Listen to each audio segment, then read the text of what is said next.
Ooh, hello. It is the weekend, Saturday, November 26th. Yes. And I do have music to talk about. There's a lot that can be talked about all the time. But music is high on the list today. I'll go for a while. Well, it's just, as I was saying on Facebook, because social media is how we do things this day, and it's all connected. 2016 appears to be a year that marks, in my mind, and for maybe my generation, probably for a lot of people, the passing of a golden era. All the amazing people and all the regular people who have passed away. It's part of life that we pass away. We're all going to die. We are. When it happens and the way it happens is it has a deep effect on everyone. And this has been an incredibly lossful year.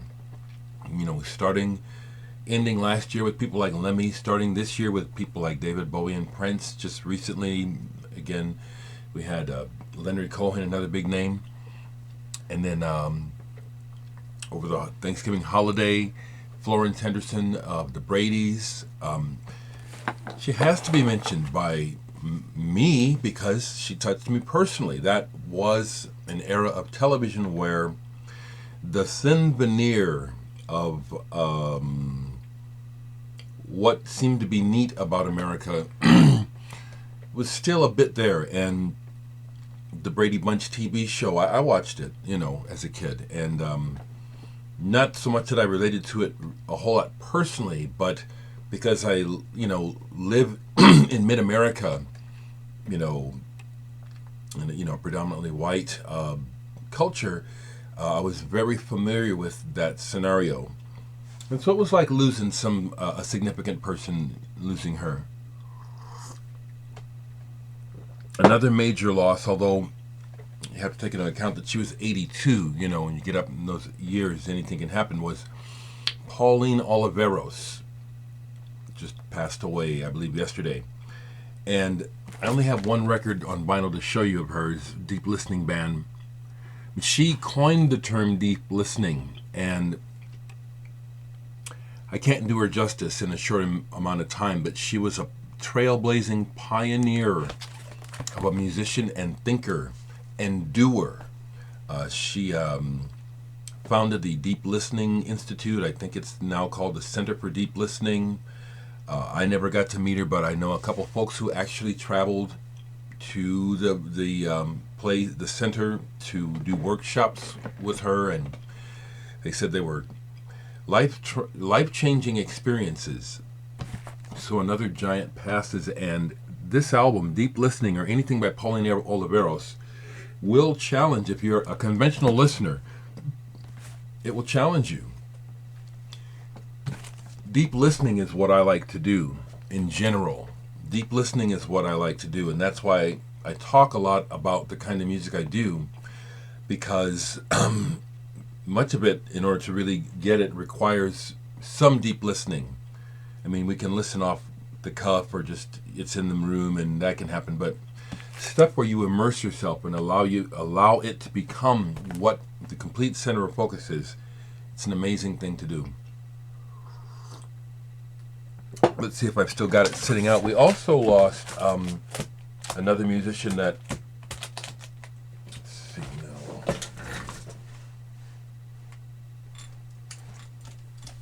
Yeah.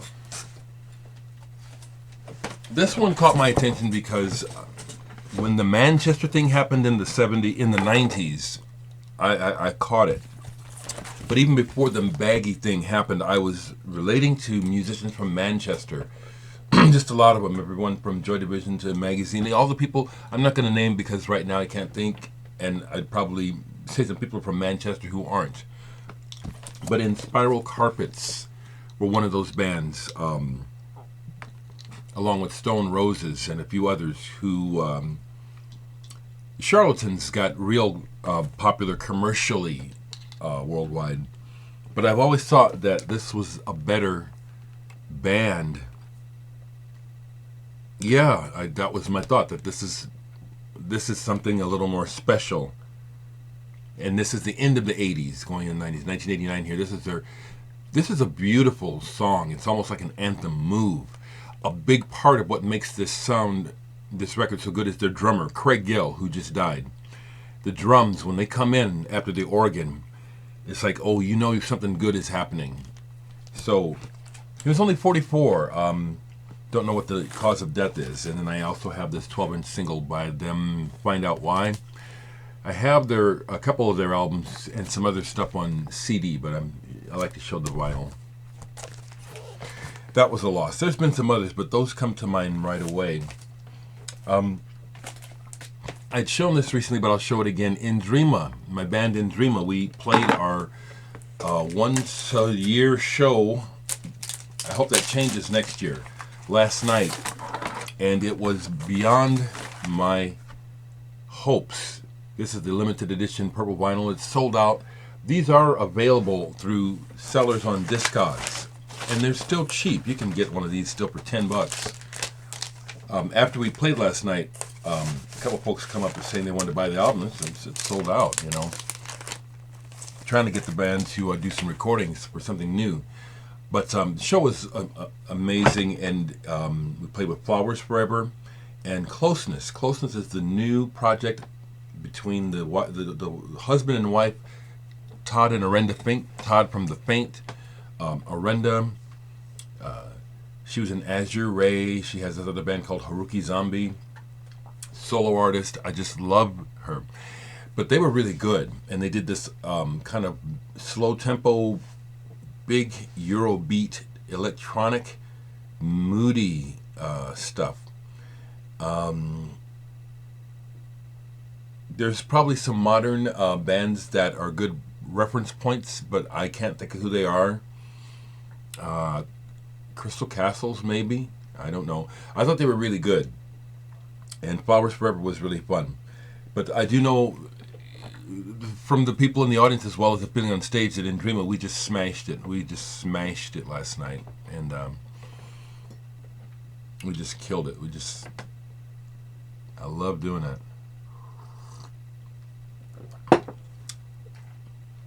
Before I go to the next thing I want to share, I want to just try to finish this thought about Omaha and playing, because I do really think that Omaha is something special. I really do. Our music scene is here. I mean, like any place, we have a lot of posers and we have a lot of fakers and we have a lot of cliques going on. But I have found myself able to just look past the cliques and just play with people. And there's a lot of talent in Omaha. I love the fact that a big part of the audience last night was musicians. You know, even Mike Mogus came out last night. You know, from Bright Eyes and Monsters of Folk. I like to mention those names. You know, you people know them. You know, because they're household names almost. Blows my mind that Connor and Simon Joyner, who are friends of mine, you know, they are, just played Carnegie Hall. I mean, what a bucket list thing to have done, you know. I'll just say that, you know, even though I have not done the professional thing of career building to the point where I can literally play Carnegie Hall, I definitely feel as a person who makes music, I deserve to play there, and that what I do is, I can handle Carnegie Hall. I can play. I love the opportunity to play. I've played. Most people I played for was at a opening for Weird Al Yankovic at, of all things, a Boy Scout Jamboree. But there was like 20,000 people there. That's the most people I played to, and I loved it. And I'd really like to do it again. Along those lines, since this is my channel, I get to talk about what I'm feeling and thinking.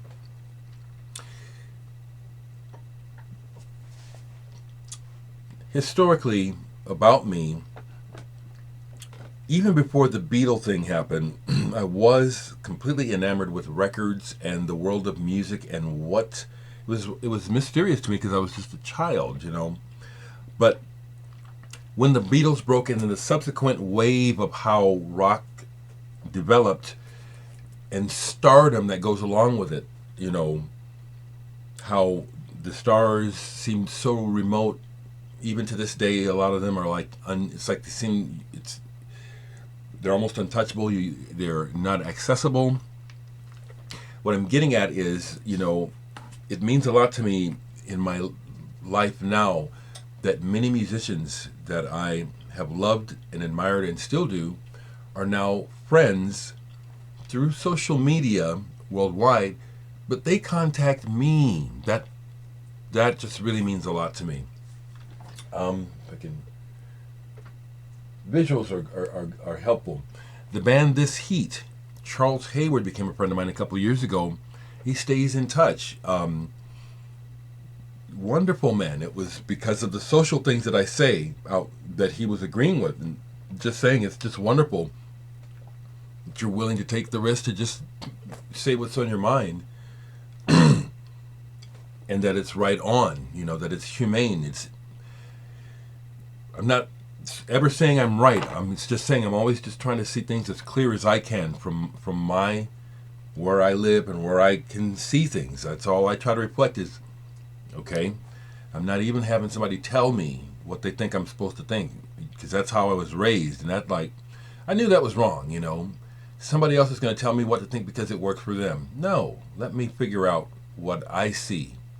Okay, but again, I do that. I have those things. But then, anyway, the most recent contact that I had that was kind of mind-blowing, because I've been friends for a while with people like Dave Anderson from Hawkwind and Amon Düül, and Renata from Amon Düül, and Dagmar Krause from Henry Cow.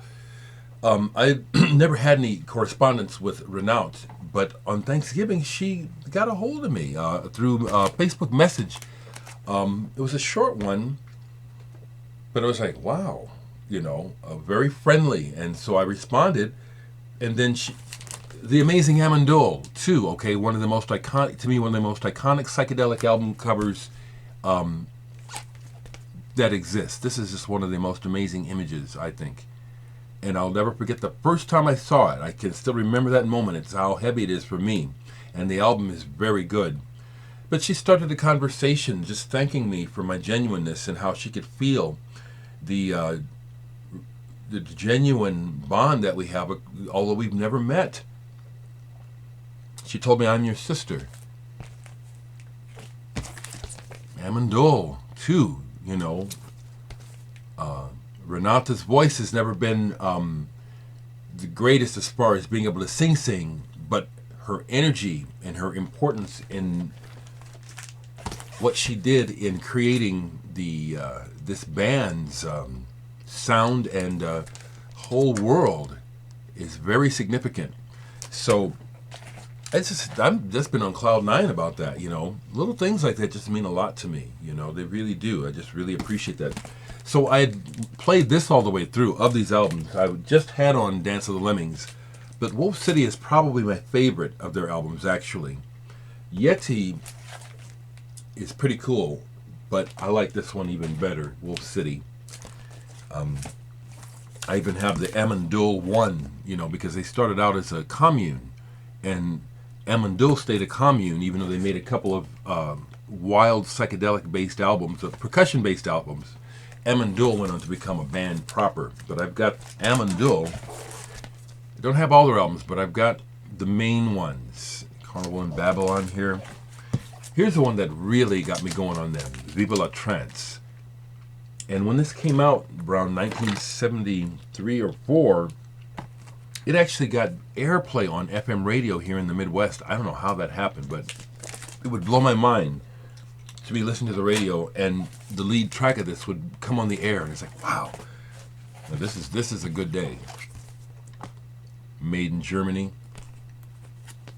Renate there in the middle. Lemming Mania. And I've got more actually, Hijack. I don't even have them all here to show, but those are some records. If you don't know Amon Düül, there's a couple more sitting out. Amon Düül, live in London. A lot of people still use that term krautrock, which I'm not. I don't. I understand how it can raise hackles in some people, so I don't like to use it. Psychedelic. To me, Amon Düül has always been a very psychedelic progressive rock band. Almost Alive. Later, when Renat was no longer in the band, 80s Only Human, but I like this still. Paragoni, 10. And I have more. Here's another one, Hawk Meets Penguin. But I have more, actually, as I'm looking. That's not all of them, okay. But so I want to share that, okay. Before I show a few more records, I'm not going to stay on too much longer. I want to say this about my general talk and how I run my channel. When I delete comments, I don't delete comments because I disagree with what has been said. That is not why I delete comments. I delete comments when I detect, because I can't tell. The context of face-to-face is completely lost in anonymous comments. You can't really know the intent of the other person.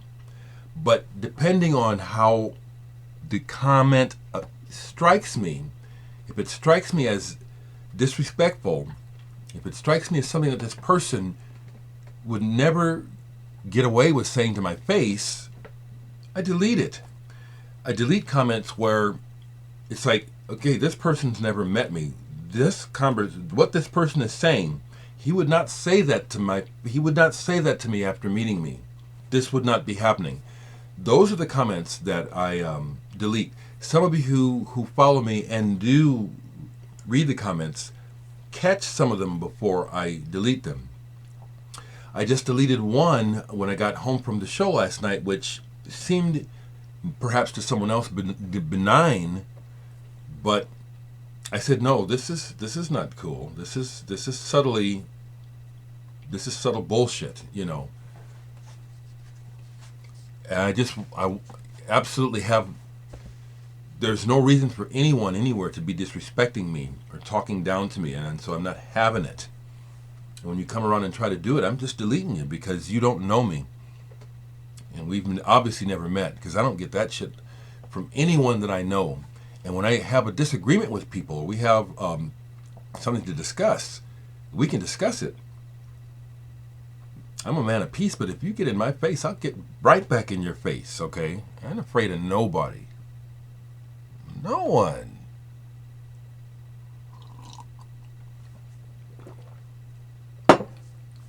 Okay? Feel me, people. And I got people all over the world watching this channel, and the majority who leave comments from all over the world catch what I'm about. So you folks that misread me, that's on you. And I'll say it again very emphatically, just like I try to do work on myself. Get to work on your own damn self. Don't be pointing your little shitty barbs over here, probably like you do with other people in your lives, okay? That's necessary for me to say. Don't get the wrong idea that I'm coming down on people. Understand, this is necessary. Just like a parent, when the child acts up and they have to straighten them out. I am not opposed to doing that, okay? I deserve no disrespect.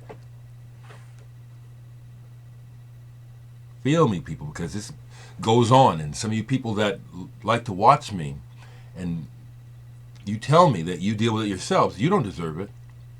I was playing Love of My Life, Akiko Yano from Japan.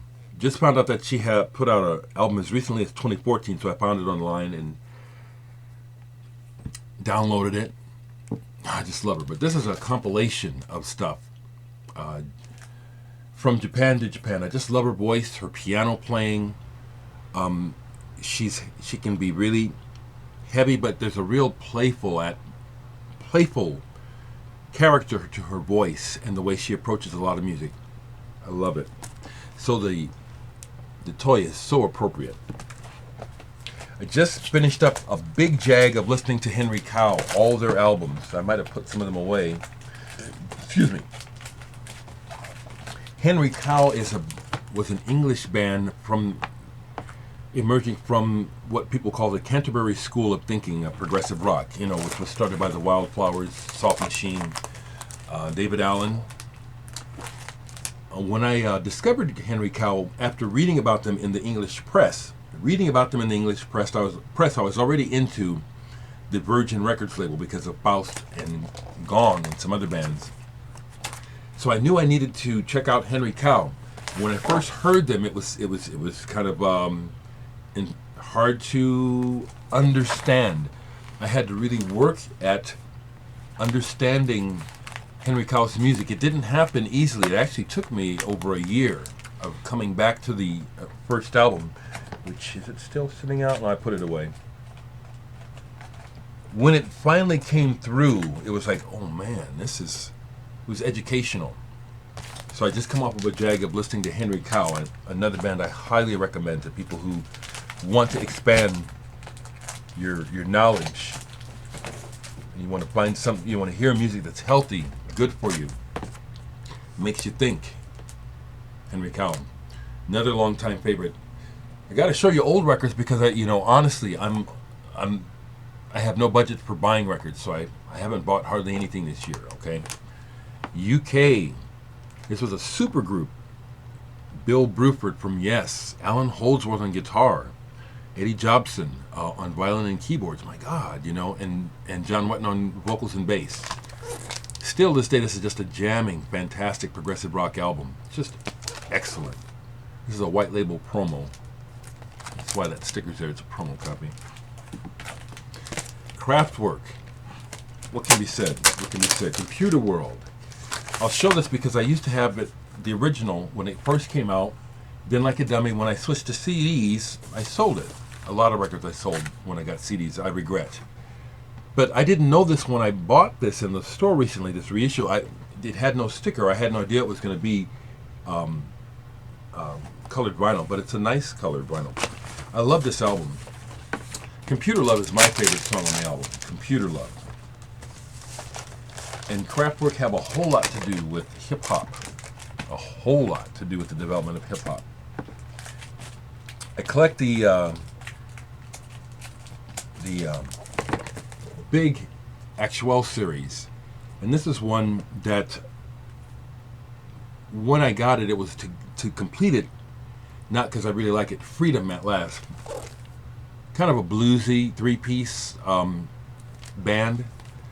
But when I played it this week, it's like, wow, I like this. I always kind of had you could say kind of a prejudice, or just kind of like, oh, it's bluesy, I just went ahead and listened to it, and it was good. I have another one of their albums, actually, Through the Years. Like this one even better than that other one, Freedom. I can't remember if it's an American band or not. I didn't look it up. Here's one I bought when it came out and never really got into. Played it this week and it's like, oh, what a killer album. What a mood. Even though the words are about love and lost love, which I just, I'm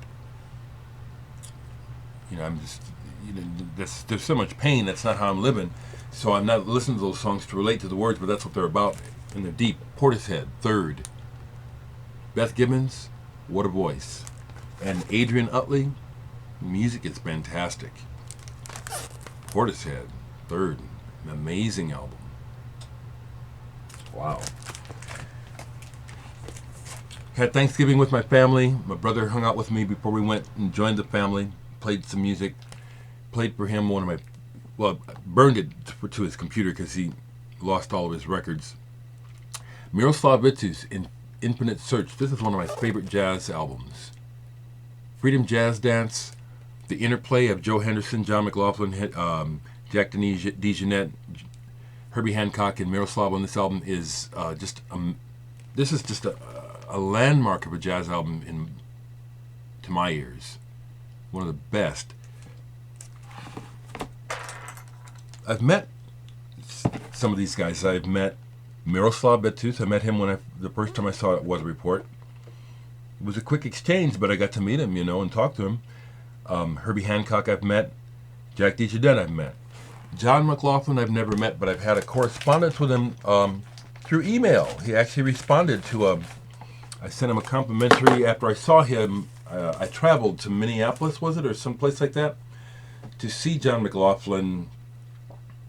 This was after Mahavishnu was over. But the show was just mind-blowing, and I just took it upon myself to just write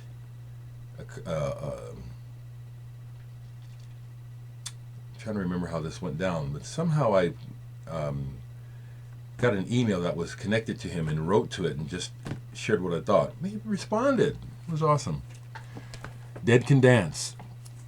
The other day, while I was thinking about the current social climate of America, which has been compromised by this election, there's just no doubting it unless you are completely dead emotionally. I played some Dead Can Dance because the heaviness of this music, the somber tone of it really just fit my thoughts. Within the Realm of a Dying Sun, this is truly a classic album. Just take you to another world, like this crypt or mausoleum. I showed it online, and then someone who's a friend, but not really a friend, someone on Facebook overseas, showed a picture where he had just visited that graveyard and showed a picture of it. It's like, wow. Wow. Let me go ahead and just stop there because, well, no, here's the last one I'll show, because I do like pop music, and I do like soul music, and I like regular music, and that is the way I think of it in my mind, And a good example of some of the best pop that's ever been made is the band Badfinger and this album, No Dice. What an album. What songwriters, and what a tragedy. These guys got fucked by the music business so bad that a couple guys committed suicide. That's how incompatible business is ultimately with art, from my perspective. Obviously, we have to create commerce to live, and art is something that can be commercially traded, but it goes totally against what art is really about, which is about expression, creativity, beauty, the true essence of being alive. God bless Badfinger.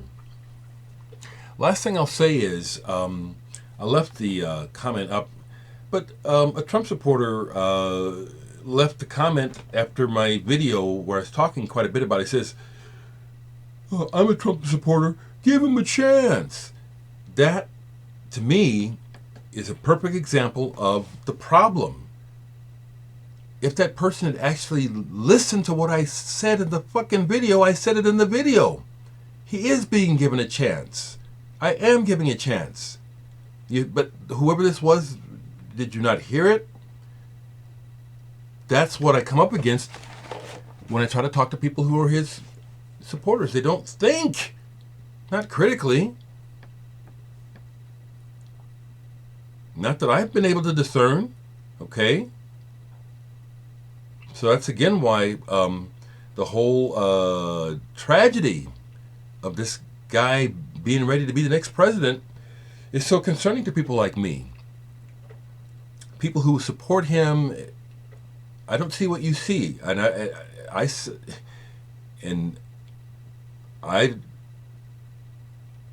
I see is pretty damn clear. It's also based on my entire lifetime's experience, not what the media is telling me. It's based on my experience of being a black person in America and what power and wealth is about.